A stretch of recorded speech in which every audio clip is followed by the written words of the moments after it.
This is Big Podcast.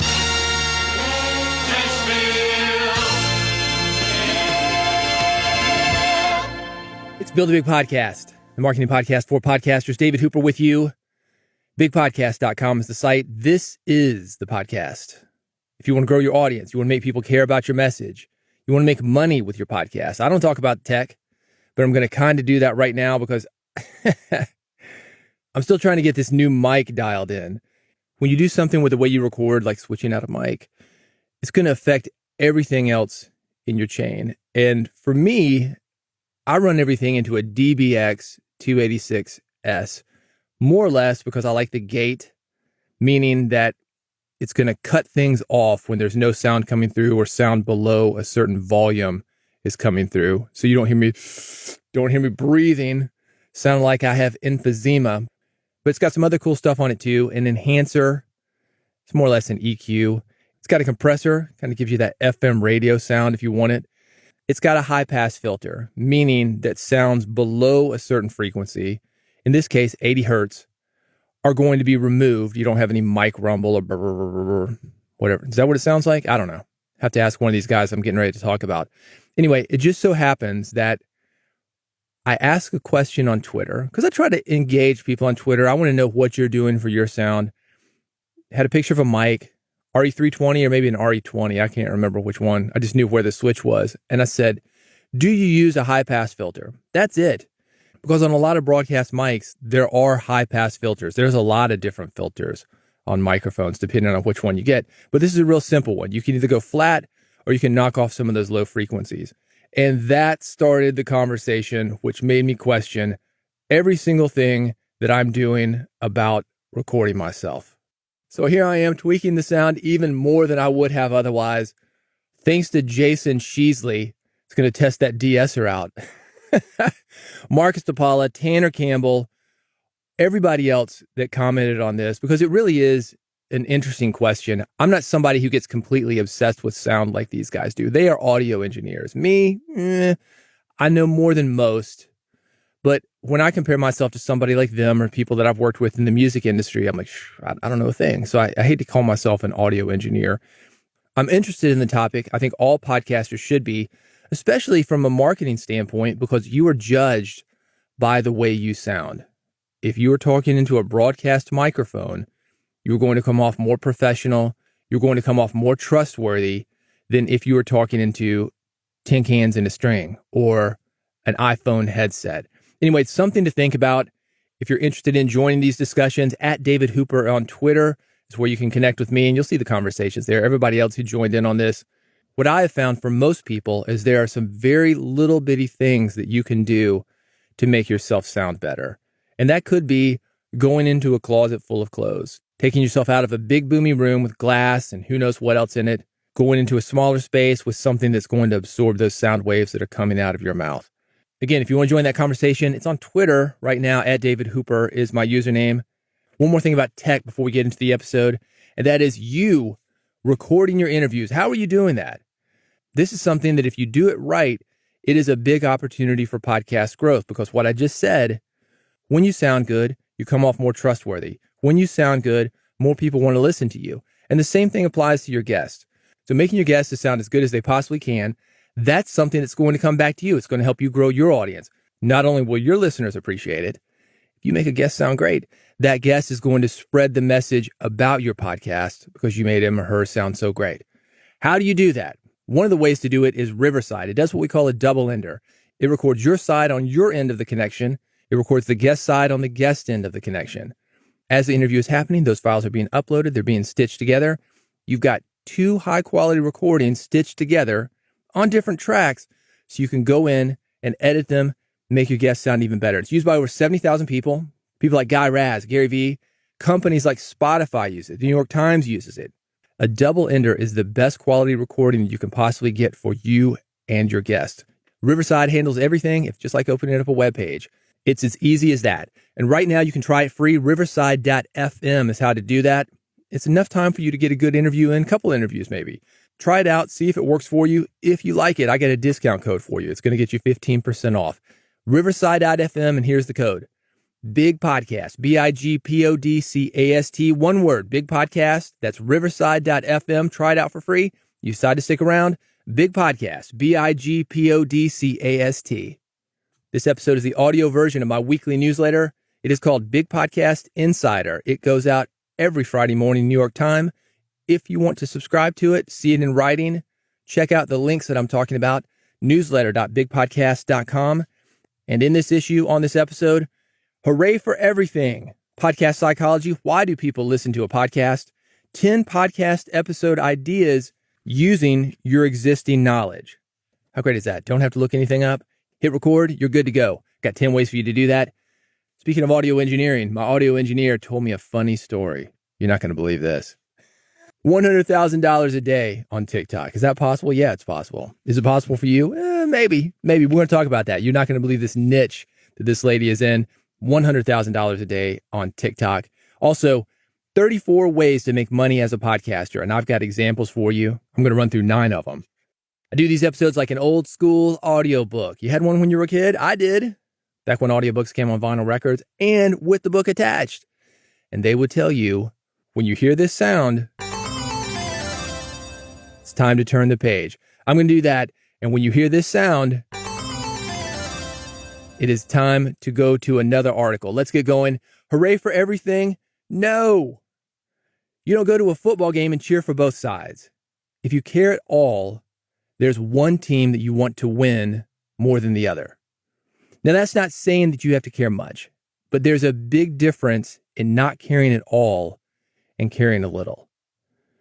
The people who listen to you, people who listen to your podcast, they want you to care. They want you to take a stand. That's how they know where they stand with you. A lot of podcasters, a lot of people, they want to be friends with everybody. Oh, I just want to be liked. They don't like confrontation. That's what it's really about. But when there's an incident in the world or an incident in your industry and your listeners care about this incident and you do not bring it up, you are missing an opportunity to really connect with those people. Not all of them, but some of them, maybe a lot of them. If you say what you're feeling, and I'm not telling you to change your feeling based on what the audience does. That's not in service of your listener. But I'm saying for you to take a stand and care about something, and they care about it, they're even more attached to you. They're even more engaged. They're going to listen to you just a little bit closer. They're going to trust your judgment when you do something like pitch a product, when you do something like give a recommendation. If you want real engagement with your audience, you have to take a stand. You cannot be hooray for everything. I'm giving you advice on what your listeners want.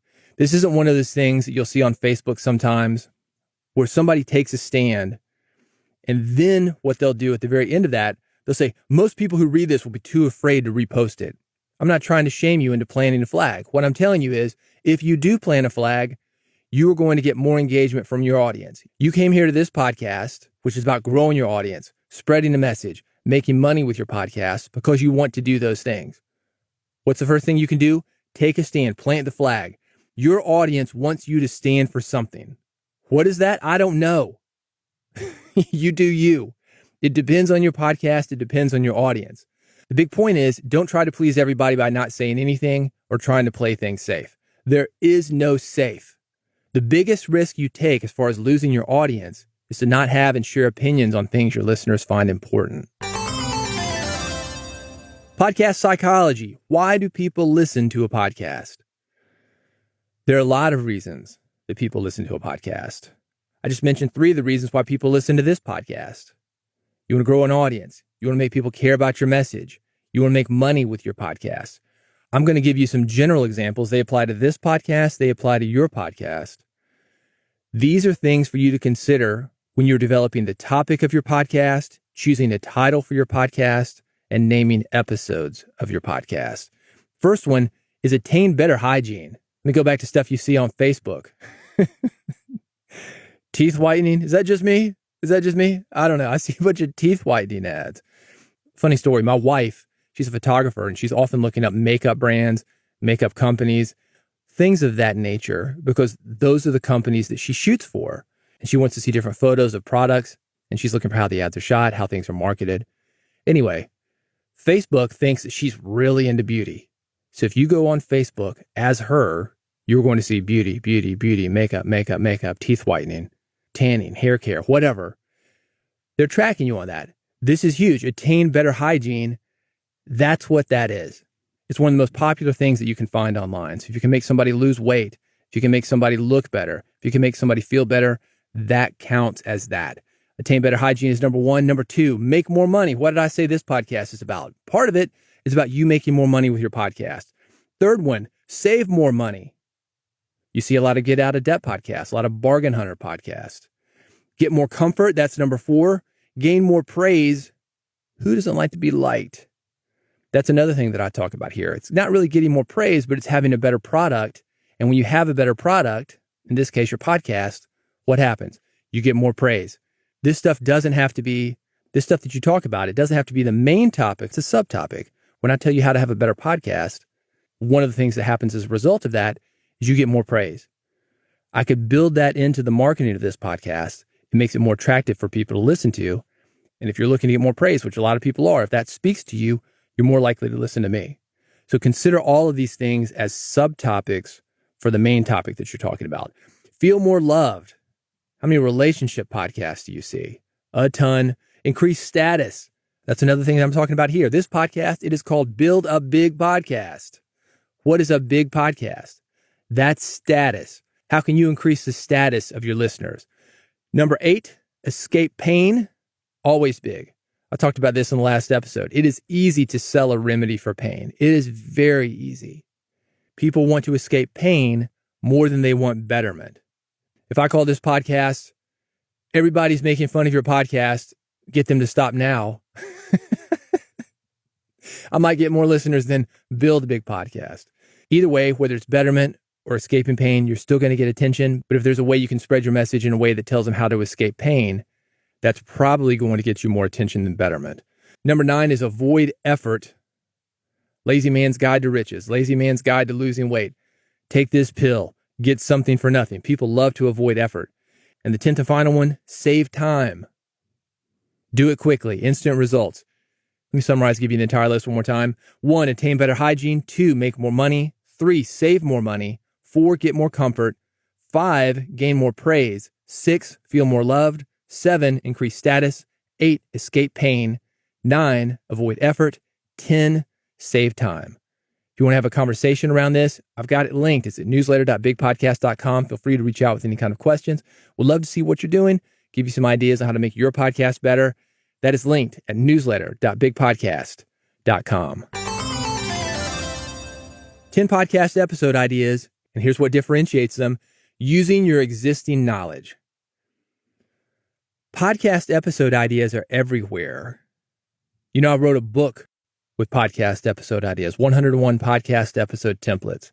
You can actually go to Amazon.com right now, look it up, 101 podcast episode templates. It's only 99 cents. But take it back to the last thing that I said. Number 9, avoid effort. If you want to avoid effort and actually be able to go into a podcast episode without a lot of research, here are 10 ways that you can do that. These are 10 episode ideas using your existing knowledge. One is to teach listeners something they can do in a few minutes to get the result that they want. That goes back to another thing I said in the last segment, saving time. You can see why that would be appealing. Number 2, explain how to use blank, which is something that they have, to get blank, something they want. For example, I started this episode talking about microphones and talking about signal chains, how to make your audio sound better. What if I said this?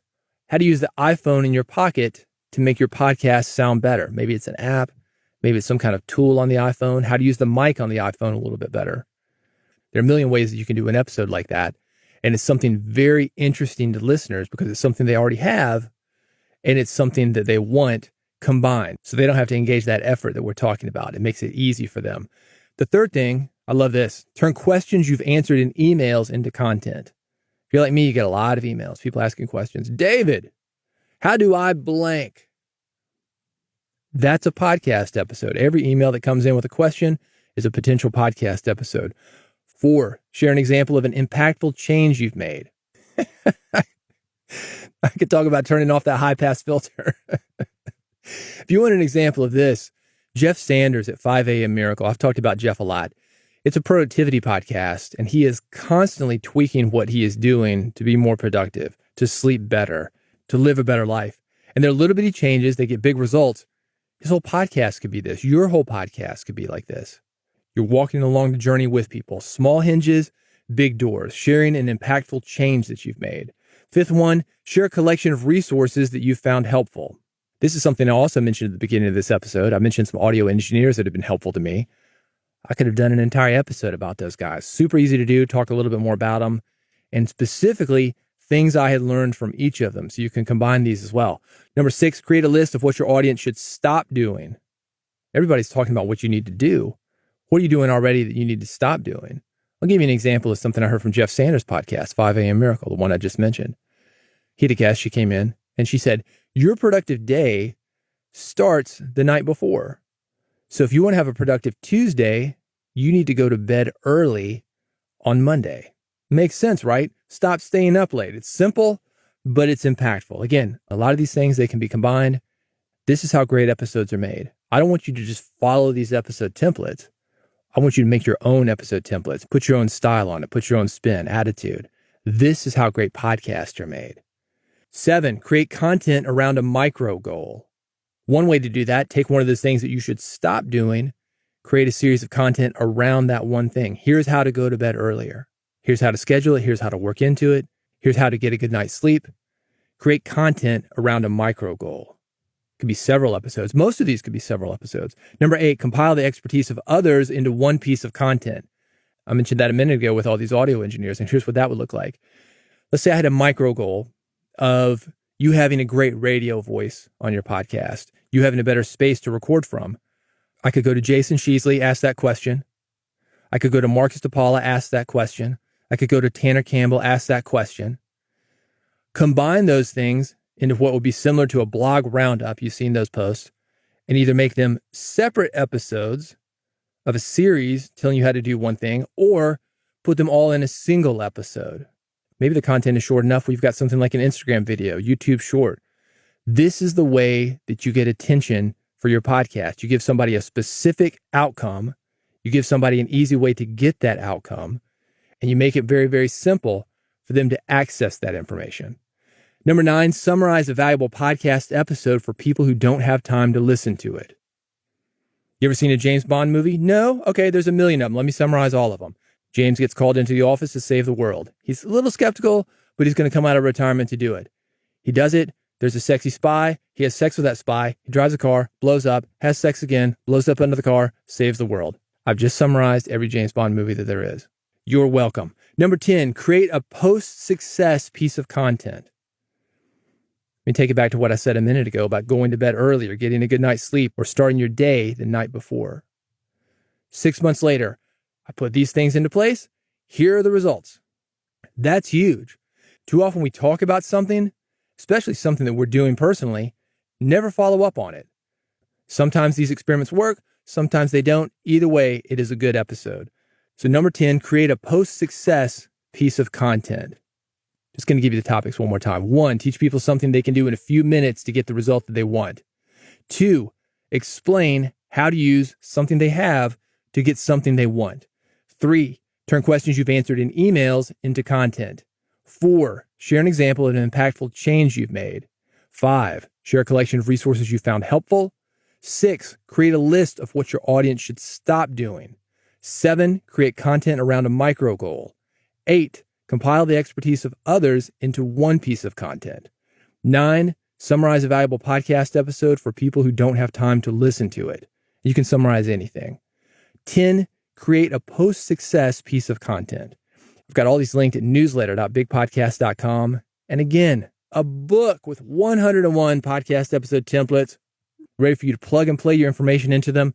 That's on sale at amazon.com today. 101 podcast episode templates. Everything is linked at newsletter.bigpodcast.com.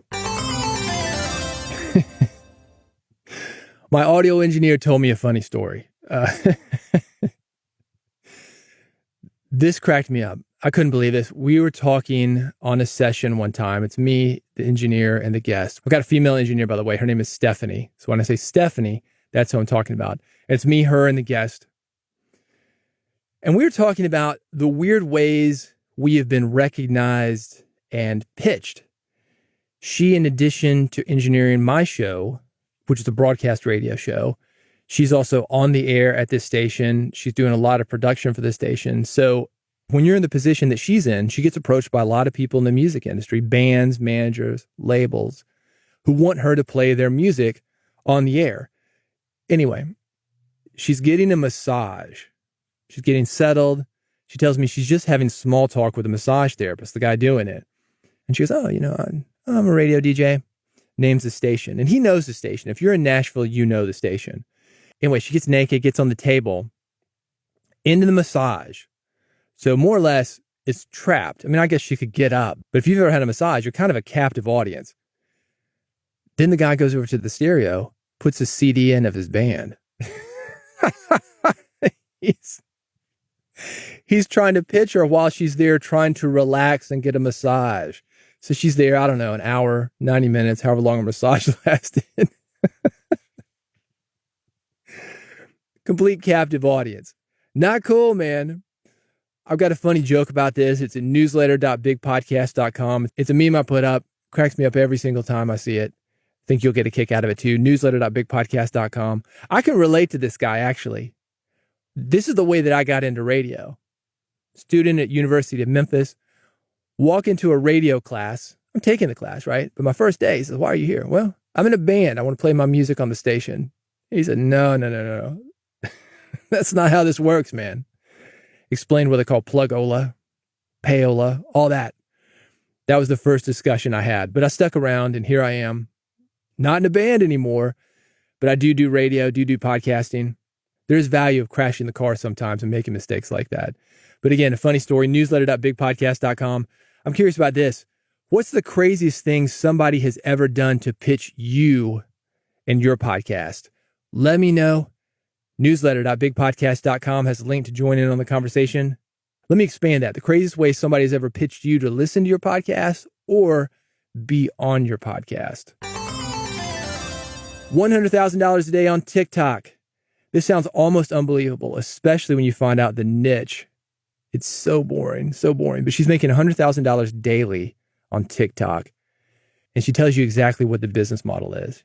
That's what's really interesting to me. The niche is Excel. Microsoft Excel. I think this is worth a look simply because it's a boring niche. It's so easy for us to think that we've got to be over the top, flashy, bombastic in our podcasts. We do not. We're busy doing that flashy stuff. And meanwhile, this lady's over on TikTok, $100,000 daily. You may have heard me talk about the pest control guy. I talk about this in my book, Big Podcast. Making a killing with this podcast, talking about killing bugs. And it's not even a good podcast. It's bad artwork, average audio at best. But he's doing something similar as far as giving the great content that I talked about earlier, giving people what they want, giving helpful content. If you go to him and you've got a pest control business, he's helping you to grow that business. You don't have to be perfect when you've got great content there. And I'm not saying that you shouldn't concentrate on great audio. Talked about that at the top of this episode. Great audio makes people listen to you even more, respect you even more, want to pass along your episodes even more. However, the content is the foundation. But if you're going to record it, you might as well record it right. And when you combine those two things, you've got everything you need to build a big podcast. Definitely check her out. It's linked at newsletter.bigpodcast.com. Also, if you're interested in more weird ways people are making money, this may be an opportunity for you. You know, the Side Hustle Show, Nick Loper, it's a great podcast, The Side Hustle Show. He talks with people all the time in weird niches. I call them weird. Not sexy. Maybe that's the way to talk about them. Something like cleaning up parking lot trash, $100,000 a year. I mean, just the most boring things, but consistent things that people are doing to make money. Maybe those guys need a podcast. I don't know. But if you're interested in getting into podcast production, maybe there's a way to connect with people who already have these things and you can help them build their podcast presence. They've already been on a podcast. They've been on Nick's show. All this is linked. $100,000 a day on TikTok and also Nick's show, so you can get some more ideas of weird things people are doing to make money at newsletter.bigpodcast.com. 34 ways to make money as a podcaster with examples. Some interesting podcast and money stats to consider. Check this out. 30% of full-time creators earn less than $10,000 per year. The next highest percentage is for those earning more than $150,000 per year. Those are about 15% of content creators. How do you become part of that second group? That's where I want to get you. Let me give you a few ideas. Blogging, affiliates, products. When you're writing about whatever you normally write about, throw in some affiliate links there. Brand collabs. This happens all the time. I have it happen with me all the time. People say, hey, I got this new microphone. You want to use it? Yeah. All right. Send me one. Promote it. They'll pay you for that. 3, brand content creation. Take it back to that microphone. Record this microphone. Make something with this microphone. Do a training on this microphone. Happens all the time for podcasters. 4, 5, and 6, these are newsletter options. The first, affiliate offers. Same thing as blogs, but you don't have to wait for people to come to you. You go to them. 5th thing, paid advertisements. 6 is paid. Great podcast called Deconversion Therapy. They've got a paid newsletter. I think they charge $7 a month for this, but that adds up. Doesn't sound like much, but it adds up. And in addition to making money, it gets you even more connected with your audience. They feel like they're supporting you. You're giving them something in return, so it's not just a freebie. They read more, they engage more, they interact with that newsletter. When it comes to really connecting with their audience, Deconversion Therapy, they've got a lot of good ideas. I've got them linked at newsletter.bigpodcast.com. 7, long-term brand partnerships. This is what I love. I mentioned Riverside.fm at the beginning of this episode. I don't have people come in one week, go out the next. I do long-term deals with the brands that I work with. It is not good for you as a podcaster to have people come one week and leave the next. You want to show your audience that you are consistent. You want to show future advertisers that you are consistent. Long-term brand partnerships, that is the way to go. Number 8, buy me a coffee. You can see how this works. Newsletter.bigpodcast.com. It's basically Patreon, tip jar, a donation site. I've been on there for a few years, never promoted it.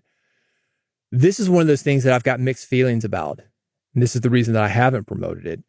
If you're running a business around your podcast, you are either a business or you are a charity. And when you ask for donations, people think they don't need to support the business. And when you're asking for business, it's kind of like, whoa, wait a minute. You know the network Gimlet? NPR guys started it. And they started taking monthly donations. Hey, you want to support Gimlet? Great. And they got millions of dollars of funding. Then Spotify bought them for tens of millions of dollars. All right, so wait a minute. Is it a charity or is it a business? That's going to confuse your audience. If you've got a charity podcast, if you're doing something out of the goodness of your heart, you want to let people support you because people do want to support that kind of thing. Buy me a coffee might be great. You can see how it works. Newsletter.bigpodcast.com. 9, OnlyFans. Yes, the OnlyFans. Yes, I'm on there. OnlyFans.com/David Hooper. It's sort of like buy me a coffee. I'm not on there trying to make money. I don't even have anything for sale on there. I set something up there just to see how it works. There are a lot of creators that are making a lot of money on OnlyFans. One of them, $20 million a month. Got to be a celebrity to do that. You got to be doing something more than you're probably willing to do on OnlyFans. But it certainly is possible. A lot of people making a lot of money on that site. If you want to see how I'm doing it, onlyfans.com/David Hooper is more or less a test site. Like I said, I wanted to get in the back end, see how it works. You may find that it works for you. Those are only 9 of them. I've got 34 ways to make money as a podcaster with examples. You can get the full list and even more details on each at newsletter.bigpodcast.com. If you're doing one or more of these things, I would love to know. Reach out to me. Again, newsletter.bigpodcast.com is how to do all this because I love to feature people who are doing cool things. I love to have conversations around this stuff. That's how this whole episode started, talking about conversations around a high-pass filter. Boring, unless you want to make your podcast sound great. All these things are in service of that. And the reason you want to do that is because you want more people to listen. Everything that I do goes back to that, getting more people to listen to your podcast, engage with you, spend money with you. And if you want to get more content like that, here's how to do that. This podcast, Build a Big Podcast, you can subscribe free. It is at bigpodcast.com/subscribe. Bigpodcast.com/subscribe. I got 3 buttons for you. You've heard this spiel before. An RSS button, one for iPhone, one for Android. Pick one. I'm going to get you subscribed instantly. But I want to talk about this 4th button because this is something that you can do right away to get more subscribers to your podcast, throw a QR code on your subscribe page. As far as your podcast goes, you want to get people off the desktop onto their mobile phones because that is how podcasts are consumed. The way you do that, throw a QR code up there. People take out their phones, scan that QR code, boom, instant subscription on their phones. Then they can listen to you. They can listen to you in the gym, in the car, when they're going about their day to day. That's going to get you so many more subscribers than simply having something only on your desktop. So check that out. bigpodcast.com/subscribe. Do it now. Get hooked up before you forget. And I'll see you on the next episode of Build a Big Podcast.